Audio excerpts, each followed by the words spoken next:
Yo YouTube! This is a video for Tuesday the 12th of March, which was yesterday. I ended up doing 3 jobs on the CX, and it was an interesting day, but then most days aren't they, interesting doing this job. I'll tell you at the end about why the video is called what it is, but for now let's start off at the start. So I didn't work on Monday because I had an appointment in the afternoon and I wanted to get up to date with my admin. So on Monday I spent most of the day getting up to date with all the aspects of my admin to do with courier work, and I pretty much got up to date with everything, including putting on lots of feedbacks from the previous 3 months before Christmas. I went back to the start of December and just did all my feedbacks. It's one of the things I've not been very good at doing, but I think is important to do. And so on Tuesday morning I didn't actually... Did I have a job booked in? I was going from... I think I did get it, but I think I got the job booked on the Monday for the Tuesday morning, and it was going from Grantham to Lincoln. It was for a long wheelbase job. It's about 34 miles to get to Grantham from where I live, and it was 37 loaded miles. So I did that for £60, £60.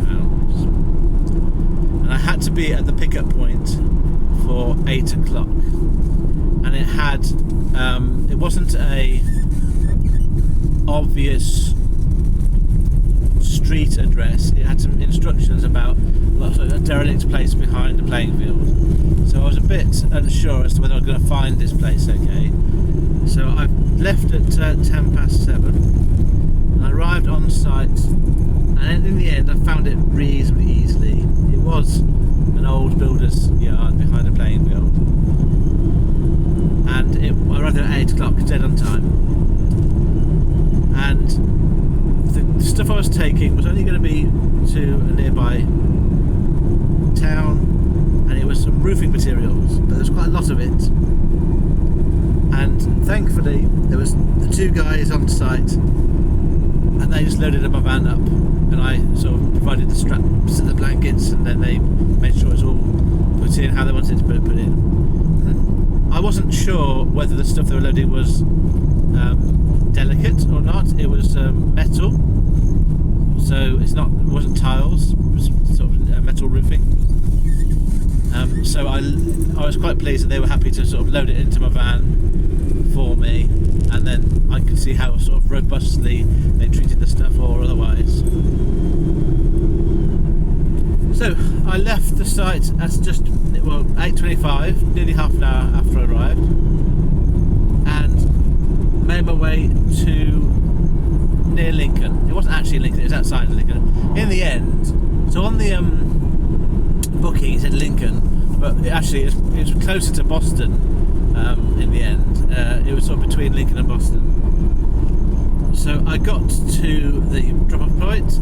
It was really raining quite a lot, and I met the roofer there. And unfortunately, it was just me and him. So I had to assist getting this roofing material off my van and into the place he was roofing. It was like a little garage conversion. And it was surrounded by. It was a single story, surrounded by scaffolding, obviously, to get to the roof, but that meant it's dug down to get inside the garage, which made it harder to deliver this stuff. After a few attempts, after a few runs to and from the garage, I got out of breath because of the way my health is at the moment, and I just had to stand in the van passing this off to the guy. I explained to him that I can't really do handballing anymore because of this issue, and he was fine. We just took it steadily and we unloaded it all. We had a bit of a chat on the way, and yeah, so once I finished, I'd arrived at 9:45, and it took us till 10:25 to get finished between the two of us. I wasn't going to bother asking for any handballing charge because I didn't really do very much, but time-wise, it was a significant amount of time that was delayed. So if you think about the 8 o'clock pickup, it's basically a 2.5 hour job for £60 in the end, which I'm okay with. That. It's not ideal. I'd rather do 2 hours for £60, but yeah, you can't always control how long loading and unloading is going to be. So I then parked. I drove off the site, parked on a nearby lay-by. I was looking for jobs, and I got a call at 11:15. So it was only about 45 minutes later. Wasn't too bad for offering me a job that I'd bid on, going from Lincoln to Gateshead. I was about 21 miles away from the pickup, and it was for a small van job, and the loaded miles was 150 miles, 150. So I bid £150, 150, and I got that job after a bit of waiting. And there wasn't an awful lot of choice where I was, to be fair, so I was quite pleased to get that. But obviously the downside is it's going to the northeast, and that might be hard to get out of. But £1 a mile for a small van job coming from Lincolnshire, I'm happy with that. And but combined with my £60 in the morning, that put me on over £200, and I had a chance, depending on what time I got there, to get another job out of the northeast. So I arrived at the pickup point at 12:10, and then made my way along the A1M north towards Gateshead. My initial arrival time was about just before 3 o'clock. Because I don't go at 70 miles an hour, I tend to go at 60 along the motorways. I didn't arrive until 3:25. Got offloaded quite quickly, and then I thought, well, I've still got a chance to find another job. And I put on the way up a future journey to show at Gateshead or around the northeast, and there was absolutely no work pinging up on my journey on the way up. And usually there's, even in quiet areas, there's usually something happening. But for the northeast to have, which is a big industrialised area, have no work over a sort of 2-3 hour period was a bit concerning. So I've spoken about this before, my expectation arriving in the northeast was very low about getting a job. And so I was a bit unsure, what should I do? Should I drive back south immediately and head towards sort of the Leeds area, so I pick up something late from the Leeds? Should I hang around for a bit and see if there's a job, because it is the afternoon, maybe jobs come later in the afternoon? Or should I just, yes, it's the situation really. Or should I head somewhere else more strategic? Gateshead it's quite a good area to get work from. So anyway, I got there, got offloaded, and I drove out of the industrial area just onto a side street, an industrial park. It was always a good place to find work from, and there's a few jobs pinging up at this point. Some of them well, one was going to Scotland.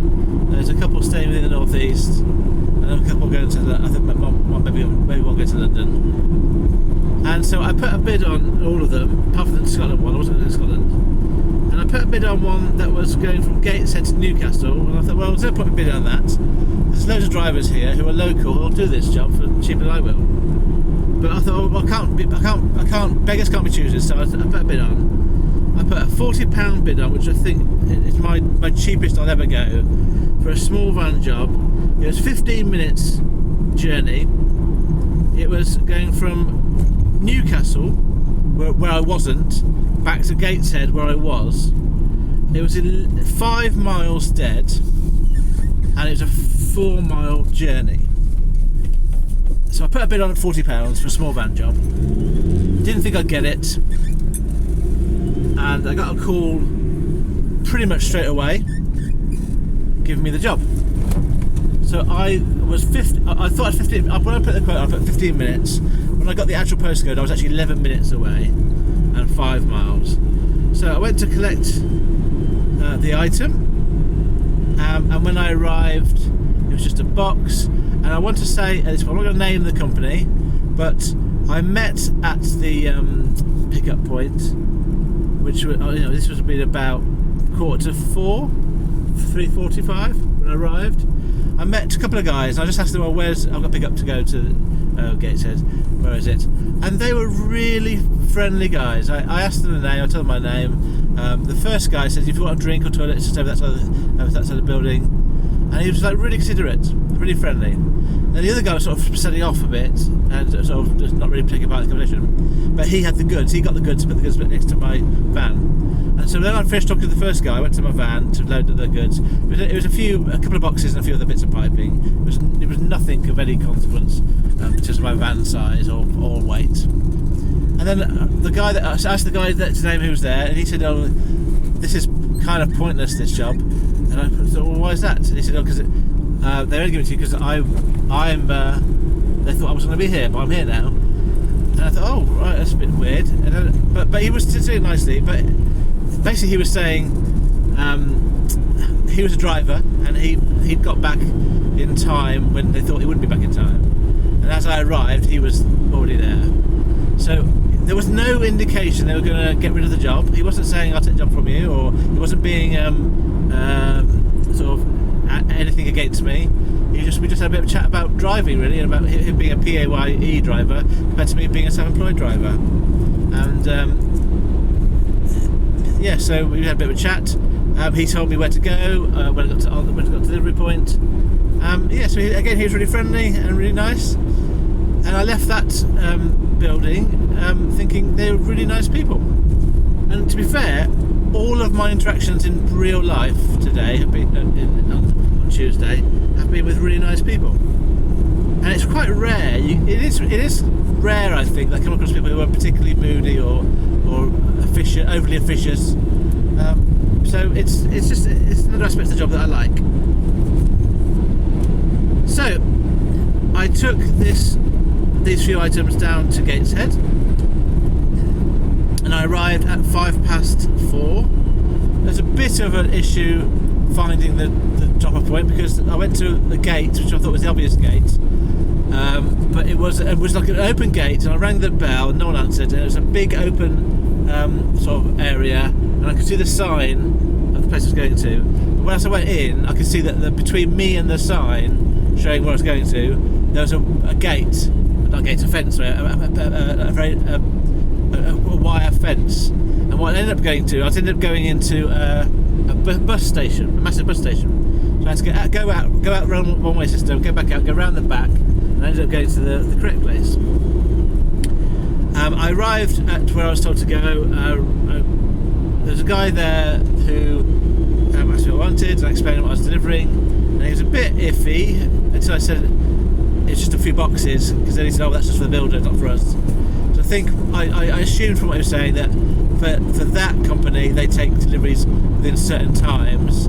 I imagine quite early, but this was not for them, it was for builders on site.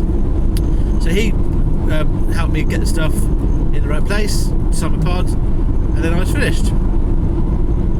So it's still time for me to find other work, and I was a bit, again, I'm not sure what to do. So I decided that I would head south towards sort of Darlington, because there were a lot of drivers in the northeast, a lot of green active drivers on the CX app, and I thought I'd push my luck getting that one job, and I thought I'd try and head a bit further south. I didn't want to tramp out for a second night, so when there was an offer of jobs going to Scotland, I just ignored those. And I probably made a bit of a mistake here, because as I got to about half an hour away, there's a couple of really good jobs from the coast. I think it was called Seaham. I think it's Seaham. SR8 postcode, I think it was. There were some really good small van jobs coming there. Two of them going long distances. But I was a bit. I was sort of travelled too far south by this point, and I perhaps should have stopped and where I was for a bit longer, and perhaps gone. I mean, next time I'm there, I might head towards Seaham because there was a couple of late night jobs coming out of there. One was going to Plymouth, and one was going to Leicester for the morning. And that's the perfect one for me. Going to Leicester for the morning would have been perfect for me. I would have gone home and got to Leicester for the morning. But there was also jobs from Gateshead that I'd kind of missed out on because I'd gone down south. So I ended up by about 4:30, sort of parking up, just stopping up for jobs. I got to a point where if I'd gone any further south, I couldn't get back in time to get these jobs. So I put some bids on the jobs from Gateshead, from Seaham. I didn't want to go back to Gateshead because it was going back on myself, and just sort of that seemed. I don't like doing it in principle, but there's no reason why going half an hour back to get a job is any worse than going half an hour forward to get a job, to be fair. So I need to try and just not worry too much about that. But if I'd stayed in Gateshead, I might have got a job, but then I might not have done. So it's hard to say. There was a lot of drivers there.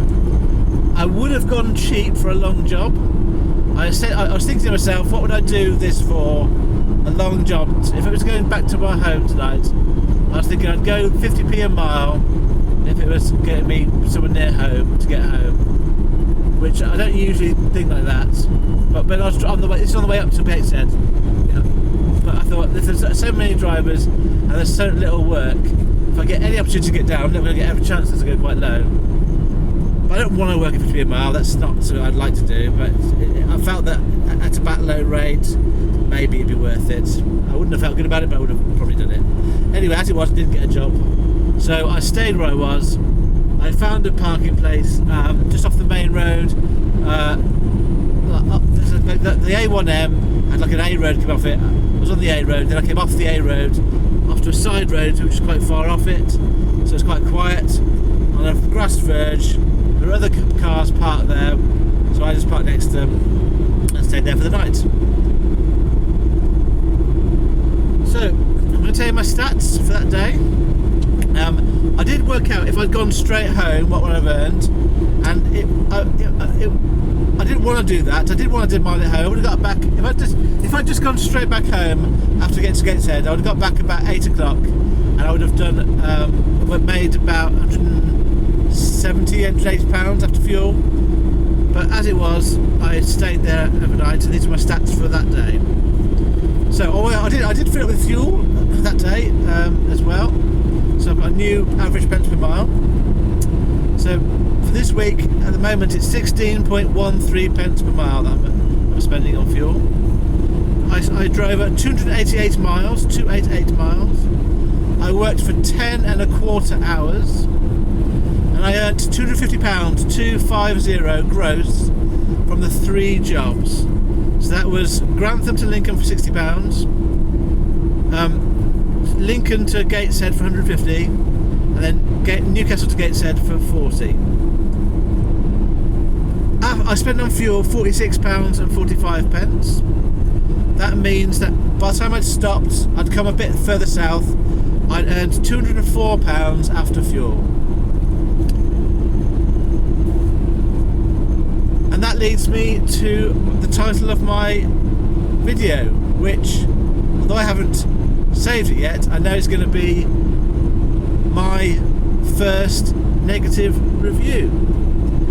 So, having done this job on the CX for 1 year and getting quite a few positive reviews, on Monday evening, and the time was 5:45, I got my first negative review. And the negative review was something like this. It was something along the lines of, very poor service, exclamation mark, exclamation mark, exclamation mark. Driver sent the pods in over 6 months late, exclamation mark, exclamation mark. And then the 3 options you get was, would they work with me again? No. Timing was not acceptable, and I was discourteous. And then there was a update to that negative review at about 6:15, which just changed a spelling error where they changed wailing to waiting.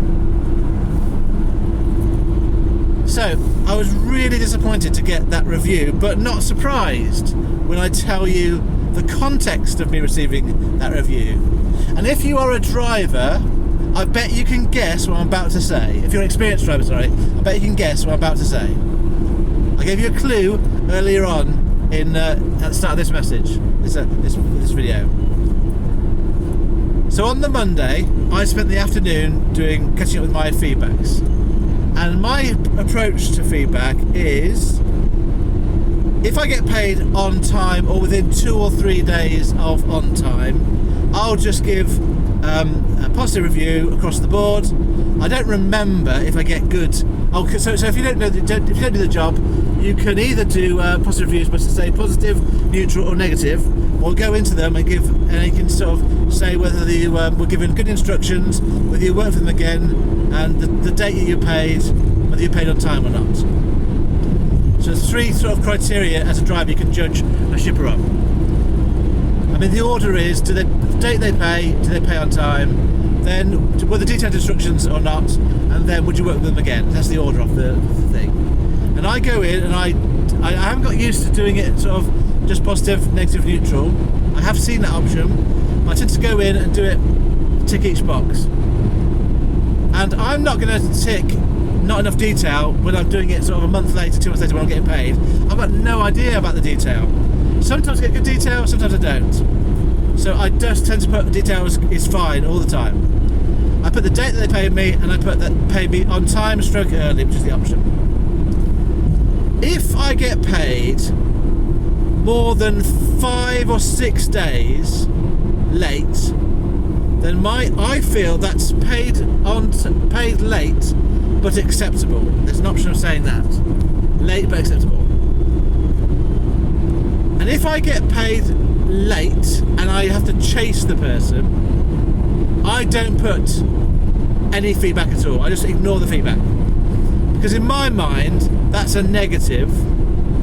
But as long as I get paid after a bit of chasing, and as long as there's a bit of professionalism involved, I'm not going to poke the hornet's nest, as it were, and put a negative review in. So I just ignore the ones where I get paid late, but I get paid eventually.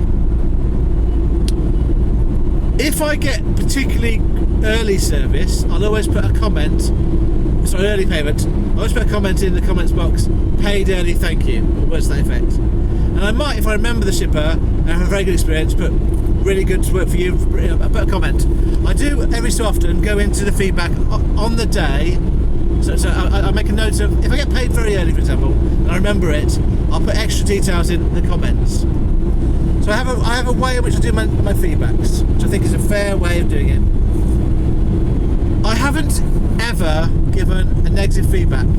I tend to just ignore them. I don't get paid. But on this occasion, I did give 1 late but acceptable feedback, and 1 negative feedback, would not work with them again. I put in detailed instructions, yes, they were fine. I put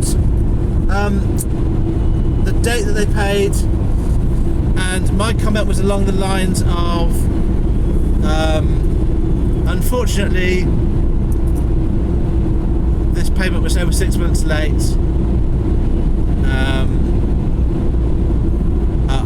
After many phone calls, texts and WhatsApp messages, eventually got paid, something like that. And I said I wouldn't work with them again, but I did say it was detailed. I put a positive for detailed. And about half an hour later, after me putting that in, that's when I got my negative feedback from that shipper. The shipper that I'd given late but accessible to actually gave me a call and asked me if I would change it within about sort of 10 minutes. And I thought about it, and I thought, I stand by what I've put. From my point of view, it is late but acceptable. But because they bothered to call me, and because they were polite and respectful, obviously it means a lot more to them than just to me whether I change it or not. So I was fine to change it to just, it was fine. No sort of caveats to it. Because it obviously meant a lot more to them than just to me. Now, with the negative comment that I put on, negative feedback, my response to that was I got quite... I'm going to call it anger. It's not anger in the typical way. I wasn't sort of raising my voice or shouting or anything. I just realised that me getting negative feedback felt very unfair, and it felt like it was an attack on my professionalism and my character, which is why I felt it unfair. So anger is probably the wrong word. I would say I felt put out by it, and I had a response to make then. So this was on Monday when I got the feedback. It was after about 6:30. So I wasn't going to call the contact at that point. It was after business hours. So I decided to spend some time collating the evidence that I had, that I could, putting it into a Word document about what had happened leading up to the feedback. And then I raised a ticket with a CX. I submitted a ticket stating that I'd like them to remove my negative feedback because I thought it was unfair. I thought it was an act of retaliation for my negative feedback. And I gave the evidence of a couple of pages of copies of the WhatsApp messages, copies of my emails, a record of in chronological order, my contact with this company. I spent about 2 hours doing that and sent it off. And I got an automated response from CX saying we will deal with this query within 2 hours, because it was within 2 hours. But I didn't expect that to happen because it was in the evening, so I thought maybe in the morning I'd get a call from them. And I specifically asked for a call back. And the only thing I hadn't done was to call the company directly, which is what I was going to do the following morning, on Tuesday morning, because I thought I wanted to talk to them about it. And I had 4 questions in mind. So I thought, I'm going to try and talk to the person that put the review in. I'm going to ask him 4 questions. And the 4 questions were, 1, why did you put the negative review in on Monday afternoon when the job was completed on the 25th of July? 2, what was wrong with my timekeeping? Because they put my timekeeping was wrong, and I checked back. I was 10 minutes early. It took me 2 hours to do a 35-mile trip into central London, and I didn't stop, but I went straight to the point.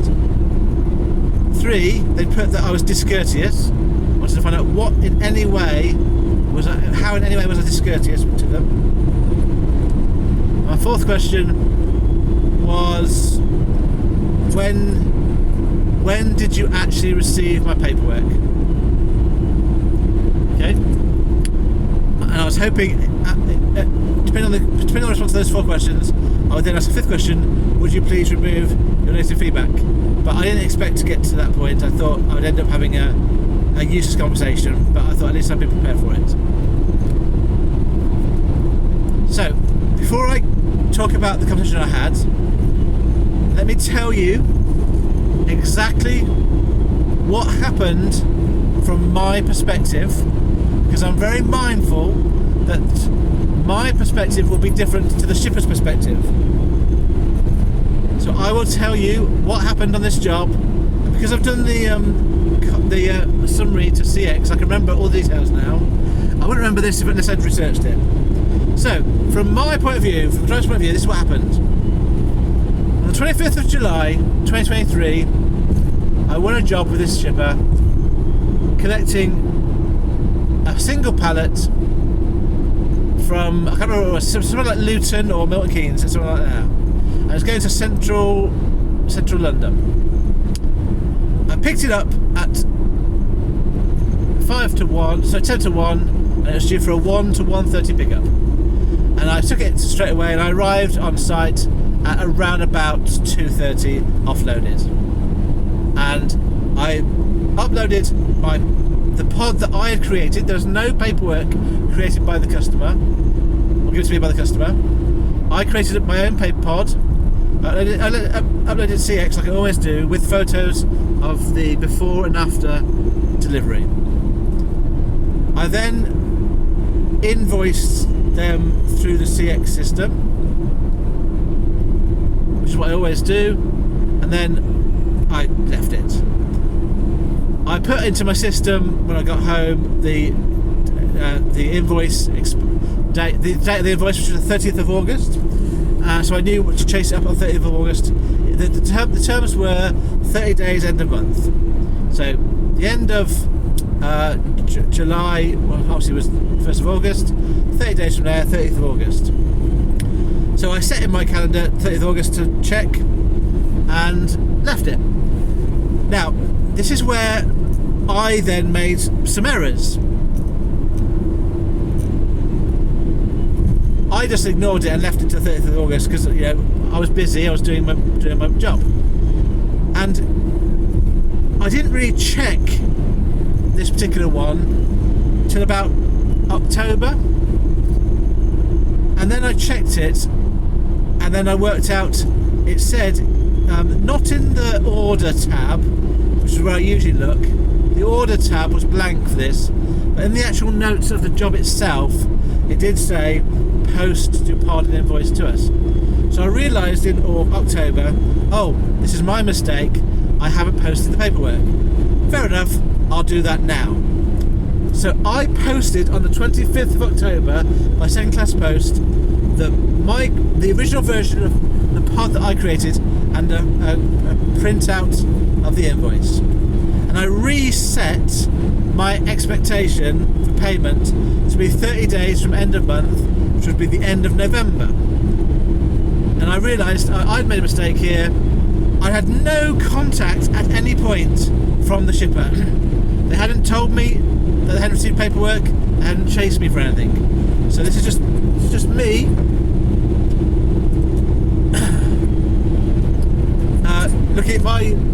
looking at my records and working out I'd made a mistake. So I rectified the mistake, sent off the details, and readjusted my expectations of when payment would come. So roll on November. Again, I wasn't completely up to date with it. It wasn't until mid-December when I was checking through, and I realised in mid-December I hadn't been paid. So on the 17th of December, I sent an email just asking for payment for the overdue invoice, and left it at that.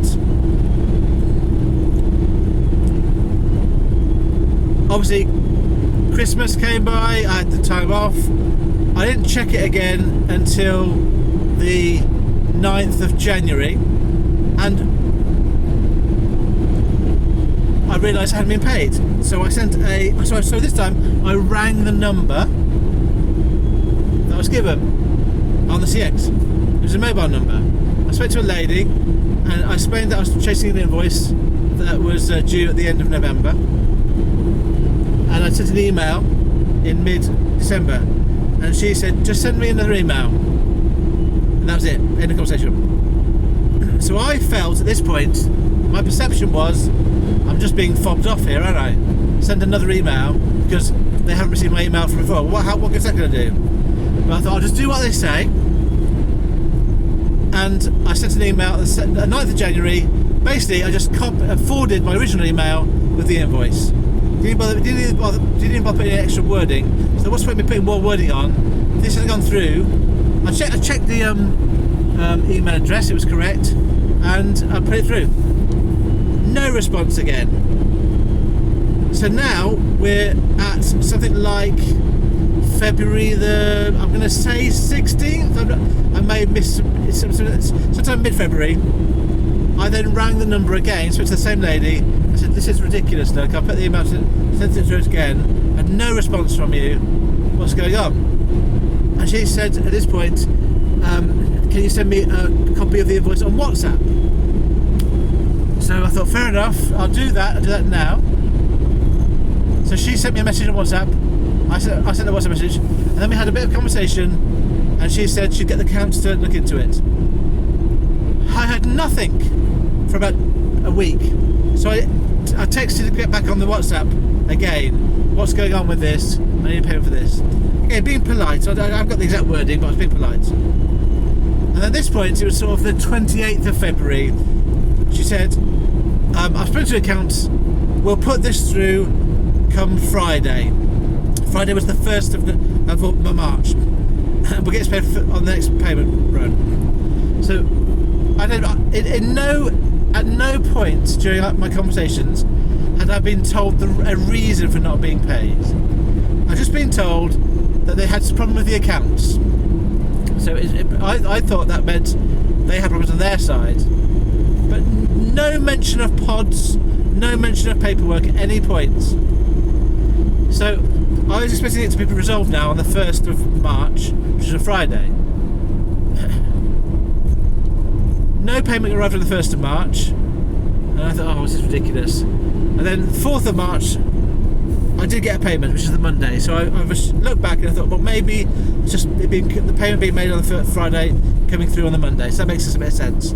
So I've now been paid for this on the 4th of March, having done a job on the 25th of July, albeit, if you go strictly by their rules, the paperwork was late. But I'd already accounted for that, so I expected payment to be paid at the end of November.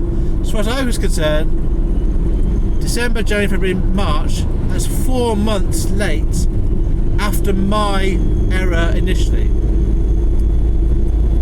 So I still think it's unacceptable. That's my perception. So, this brings me to my phone call that I had in the morning of Tuesday. I rang after 9 o'clock because I didn't want to deliver in too early, and I spoke to what I'm going to assume is the owner of the company. It's a male voice. And I said, I'm X from X, just ringing about some feedback that was left yesterday. Was it you that left the feedback? He said, it was him. I said, can I talk to you about, I've got some questions about it, can I ask you these questions? And he said, I'm busy now, call me back after 4 o'clock. So I said, I would do that, and then we hung up the phone. And there wasn't much or any tension in that phone call. I think it was a typical sort of overly polite conversation from both sides. But I waited then till I dropped off my load at just gone 4:30. I was in the car park at Gateshead, and I rang that number again, the same number, same mobile number, which was a different number to the one I'd called back in February and December. And when I rang that number, a lady answered, and it was the lady that I'd spoken to originally back in December and then January. So that phone number went through to the guy that did the actual review, but he didn't pick it up the second time after he said I'd call, which I thought was quite cowardly of him, to be honest. Oh, can I go back a step? Can I go back to Monday night and how I felt? I felt like this was a bullying tactic from this company, and I felt I was going to stand up to them and not just accept it. I wasn't going to accept having a negative review in how I saw it, a retaliation to my negative review, which was unfair. So I felt that I was standing up to a bully, and I feel that at my age, the tactic should always be, if I feel I'm being bullied, to stand up to that person, not to cower to them or to give up to them or walk away or even ignore them. I want to try and not do that anymore. So that led to me doing a lot of work on Monday night to do the information. So I spoke to this lady. This was 4:30 now on the Tuesday, and I say, I've got 4 questions to ask the person who did the review. Can I ask you these questions? And she kind of didn't let me speak at first. She wanted to tell me what I'd done wrong. So I listened to her, and she said, we need the paperwork to do this. What was that in fact? She said, I remember your call. I did you a favour by giving you the money, even though the paperwork hadn't been received. And I said, well, what do you mean it hadn't been received? So I went to my first question. When did you receive my paperwork? Because I posted it in October. And she said, we never received it. So that's the first lie. In their review of me, they said driver sent pod 6 months late, but they've actually admitted to me they have never received the pod. So where's the chasing from their point of view? If they're not going to pay a driver because they haven't received paperwork, and I've sent an email, I've tried a phone call, why don't they tell me that during the phone call or during the email? I would send a copy of it again, but none of that. So even with the conversation I had with her at the time, in looking back, she knew she hadn't had the pod, but she never told me that. So from her point of view, she's defending a position that she hasn't received paperwork. So I get that, but then why not tell me when I'm on the phone to you or when I'm emailing you? That's the issue. That's what I think makes them in the wrong and me in the right. So I listened to her and I said, fair enough, we're going to have to agree to disagree. I sent the pod in October 25th. You're saying you didn't get it. Fair enough, we've accepted that that's the position we're in. So my next questions were, what was wrong with my timing? And she said, well, we have to put bad timing on to put a next review on. And I said to her, you don't have to do that, you can choose each one individually. So I didn't accept that. And then I asked her what was discourteous, and at this point she was not going to respond to me. She was not prepared to answer my questions directly because A, she wasn't the one doing the review, and B, she just wanted to get rid of me. She wasn't engaging with me in any sort of way. She just wanted to stop talking. To her credit, she didn't hang up. She did listen to me.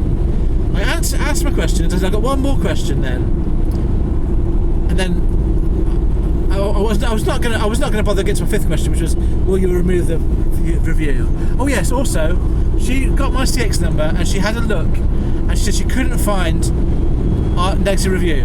So at this point, I had hoped and assumed that the negative review had been removed from my profile because she couldn't find it. But I was in the middle of the conversation, and I'd not been told that at any point during the day. So as far as I'm concerned, there was still a negative review on my profile. This is the first time I got a hint now that maybe it had been removed. So my last question was, why did you put the negative review on Monday afternoon when I did the job in July? And she didn't answer me, and I said, was this a retaliation for my negative review? And she didn't answer me. She said something that wasn't an answer. And I just thought, fair enough, you're not going to admit to it, are you? So I did the best that I could. I said, fine, we've had this conversation now. There's nothing else I can get from this conversation. I think we should bring it to an end. So I asked my 4 questions. The only answer I got was, when did you receive my pod? And that was, they didn't receive it. But I made my point. I'd stood up to what I thought was a bully.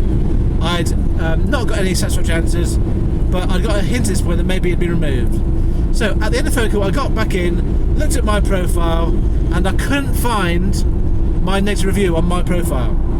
So obviously it's been removed. But here's my issue about that.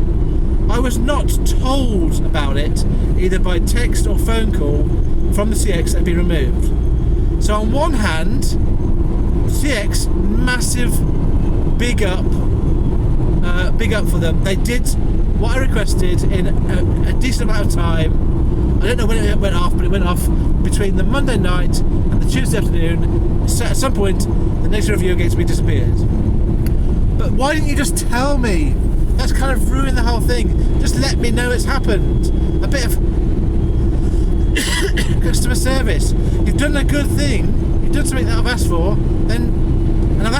I asked for a phone call in the ticket, and they didn't do that, which is disappointing. So, sort of almost kicking yourself in the shin, doing a good job, then kicking yourself in the shins when you're actually doing it. This is a CX. That's how I see that. My final thing to look at was my review that I did still on there? Because if they just removed both reviews, I'd have been really annoyed about that, because that's not fair. And I went on, and my review is still there. So the company that I'm dealing with has got about 19 positive reviews for payment and about 6 or 7 neutral or negative reviews for payment. And they're more of a delivery company than a shipper, because they've got more feedback for delivering than they have for payments. So I'm making some assumptions here. I'm assuming it's just a single driver with maybe his wife or partner being on the phones. They share 2 mobile phones. He is working as a driver and then shipping out some jobs to other drivers. And his main business isn't the shipping. I've assumed that It was a tit for tat negative review because it was sent about an hour and a half after my negative review on the same day, and I'm assumed that CX have taken into account my evidence and removed mine for that very reason. I checked the policy. You are not allowed to do a retaliatory negative review, either as a driver or a shipper. So they were acting against CX's policy. Now, if I've had that, I bet it's not the first time they've done that. So how many times have other drivers had the same experience, then removed their review, and then it's not been there for someone else? Now, I haven't actually blocked this driver, or the shipper, should I say, because I'm not going to forget their name. I know their name, it's ingrained on my memory. I'm not going to do a job for them, but I'm going to look out to see whether it ever comes up again.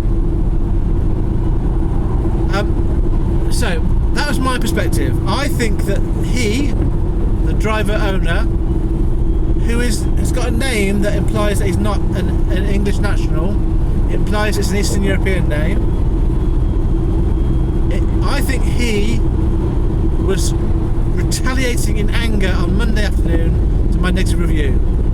And I think his company, or him, or whoever deals with the invoices, was in the wrong because it took 4 months after November of me chasing to it. It's not just the time of the payment. If you send an email or a call and you get no response, that's not acceptable. It's about the communication as well as the payment. Actually, it's about the communication more than the payment. You know, if I'm paid 5 months, 6 months late, but I'm being kept informed all the time as to why, I can deal with that because I know what's happening. But being ignored is very rude and unprofessional. So, I completely get that the driver of that company owner will have a different perspective and will defend himself. But I think if he was to share his perspective, his only view would be, we didn't receive the pod. From his perspective, we never received the pod. But did he not receive my email? Did he not receive the phone conversation in December asking for the invoice? Did he not receive the invoice in December, in July, in October, in December, in January, in February? I gave that invoice 5 times, and at no point was I informed they hadn't received the pod until yesterday morning when I called them in relation to the negative feedback. There you go. That's my video for today. Thank you for listening. I will see you in the next video for Wednesday, which is today. Farewell, friends.